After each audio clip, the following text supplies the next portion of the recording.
Hey guys, কেমন আছো? আশা করি ভালো আছো। আবারও নিয়ে চলে এলাম নতুন একটা ভিডিও। ভালো লাগলে লাইক কমেন্ট করবেন আর সব বন্ধুদের কাছে শেয়ার করে দেবেন।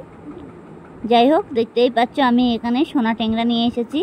অবশ্য বাড়িতে মাছটা এনে কেটে নিয়েছি। আমি মাথাটা না ফেলে দিয়েছি। অনেক সময় মাথাটা ভীষণ শক্ত লাগে তো, আর মাছগুলো বড় বড়, কিন্তু আমি মাথাটা ফেলে দিয়েছি। আমাদের সোনা ট্যাংরা মাছের মাথা কেউ খেতে চায় না। অবশ্য মাছটাকে আমি আজকে ঝাল করব। কিভাবে করব সেটা আপনাদেরকে দেখাবো। যাই হোক, আমি এখন এই মাছটা ভালো করে কেটে আর অনেকক্ষণ ধরে ধরে মাছটা ধুয়েছি। এই মাছটার পেটের ভিতরে শুধু খালি মাটি থাকে ভর্তি, এর জন্য মাটি মাটি অনেক সময় গন্ধ লাগে। আর মাছটাকে কত সুন্দর পরিষ্কার করে ধুয়ে নিয়েছি, কালো কালো মাছগুলো। যাই হোক, মাছটাকে ভালো করে ধুয়ে, আর পেটের মধ্যে অনেকগুলো ডিম হয়েছে। আমি এখন নুন আর হলুদ দিয়ে দেবো। ভালো করে ধুয়ে টুয়ে নিয়েছি, আর 7-8 বার ধোয়া হয়েছে খালি মাছটা। এই দেখো কত সুন্দর ডিম, আর ডিমগুলো একদম পুরো এর মতন। যাই হোক, এখন আমি মাছটাকে নুন হলুদ মাখাবো ভালো করে। মাখিয়ে এটাকে আমি এখন রেখে দেবো। আর ডিমটাকে আমি অবশ্য আস্তে আস্তে করে মাছের ভিতরে মাখিয়ে নিচ্ছি, যাতে ডিমগুলো ফেটে না যায়। অল্প অল্প করে মাখিয়ে নিতে হবে, ডিমগুলো ফেটে না যায়। সেই কারণে আমি এক সাইড করে রেখে দিচ্ছি, আর নুন হলুদটা মাছের মধ্যেও ঢুকে যাবে। আর এই ডিমগুলো পুরো আঙুল ফলের মতন দেখতে। এখন আমি তাড়াতাড়ি করে কড়াই বসিয়ে দেব। কড়াইটা আমার গরম হয়ে গেছে, তেল দিয়েছি একটু বেশি করে। এবার দিয়ে আমি মাছগুলো ভালো করে ভাজবো। এখন এই মাছগুলো ভাজার সময় অবশ্য কড়াইটা খুব ফোটে। এবার এর জন্য আমি তার জন্য কী করবো, একটু মাছটাকে একটু ঢেকে দেবো, ভালো করে ঢেকে দেবো যাতে ফুটে গায়ে না আসে। অবশ্য মাছের ধারে অনেক সময় বসা যায় না। আবার অবশ্য দেখলাম মাছগুলো খুব তাড়াতাড়ি খুব ফোটে না। ভালো করে ধুয়ে কাঁচটাগুলো ফেলে দিলে পরে মাছের, তখন আমার মাছগুলো বেশি ফোটে না। অনেক সময় কাঁচা থাকে তো মাছের ভিতরে, এর জন্য চটাস ফটাস করে ফোটে। যাই হোক, মাছটা আমি অবশ্য ঢেকে দিয়েছি। বলা যায় না আমি কড়ার সামনে বসে আছি, যদি একবার গায়ে লাগে। অবশ্য অনেক সময় লাগে তো। মাছটা আমি ভালো করে ঢেকে দিয়েছি। দিয়ে এবার আমি মাছটাকে ভালো করে এবার আবার কিছুক্ষণের জন্য এবার উল্টে দিয়েছি। থালাটা দিয়ে আমি এবার মাছটাকে উল্টে দেবো। এক পিঠ আমার অলরেডি ভাজা হয়ে গেছে, দেখতেই পাচ্ছ কত সুন্দর লাল করে ভেজে নিয়েছি। অবশ্য মাছটাকে সবসময় একটু লাল লাল করে ভাজতে পারে, খেতেও ভালো লাগে আর টেস্টি লাগে। মাছটা সবসময় জন্য একটু লাল করে ভাজতে হয়। অবশ্য কাঁচা ভাতটা না থাকলে হলো। আবার আমার মাছটা অবশ্য ভাজা হয়ে গেছে। এবার দেখতেই পাচ্ছি আমি খুন্তি করে তুলে নিচ্ছি। কত সুন্দর কড়াই থেকে উঠে এসছে, একদম কড়াইয়ের গায়ে কোনো লাগার কোনো চিহ্ন নেই। অবশ্য কড়াই সবসময় গরম করেই করলে পরে মাছগুলো উঠে আসে। অনেক সময় অনেকে কড়াই গরম করে না, তো ওর জন্য কড়াই পুড়ে যায়, মাছ লেগে যায়। আমার বাকি যে মাছটা ছিল সেটাও আমি আবারও দিয়ে দিয়েছি। এবার এটা আমি ভালো করে আবারও ভেজে নেব। খুব তাড়াতাড়ি ভাজা হয়ে যাবে, কড়াই গরম হয়ে গেলে। এমনি অবশ্য আমার হয়েও গেছে এক পিস। এবার আমি বাকি মাছটা পুরোটাই তুলে নেব। এবার মাছটাকে তুলে নিয়ে এবার আমি যে মশলাটা দেবো সেটা আপনাদেরকে দেখাবো। চলো, এবার কড়াই দেখতেই পাচ্ছ, কড়াইতে মাছ ভাজার যে তেলটা আছে, আমি একটু কালো জিরে ফোড়ন দিয়ে দিলাম। আর এখানে আমি পেঁয়াজ কেটে নিয়েছি, একখানা পেঁয়াজ আছে আর একখানা টমেটো আছে। এই যে দেখতেই পাচ্ছ, এটা আমি কেটে নিয়ে এটাকে আমি ভালো করে ভাজবো।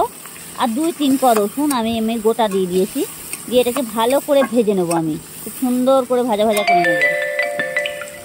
মানে এত সুন্দর করে ভাজতে হবে এটা, যাতে ভাজা হয়ে যায় আর কি। এবার আমার টমেটো ছিল যেটা কাটা, সেটা আমি দিয়ে দিয়েছি। ভেজে আমি কড়ার এক সাইডই গুঁড়ো করে রেখেছি। এবার টমেটোটা পুরো একদম আমি লবণ দেবো এর মধ্যে, দিয়ে ভালো করে একটু ঘ্যাট করে নেব। জিরের গুঁড়ো, লবণ, হলুদ এগুলো দিয়ে দিয়েছি।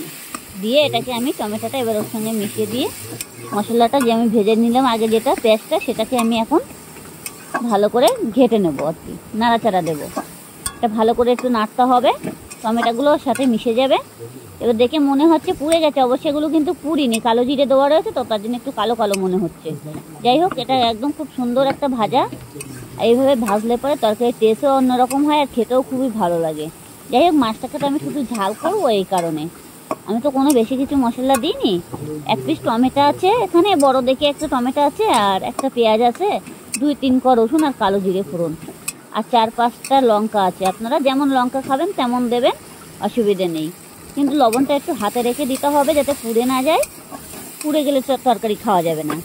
দেখতেই পাচ্ছি আমি রসুনগুলো কিন্তু থেতো করিনি, গোটা গোটাই আছে এই যে কড়ার ভিতরে।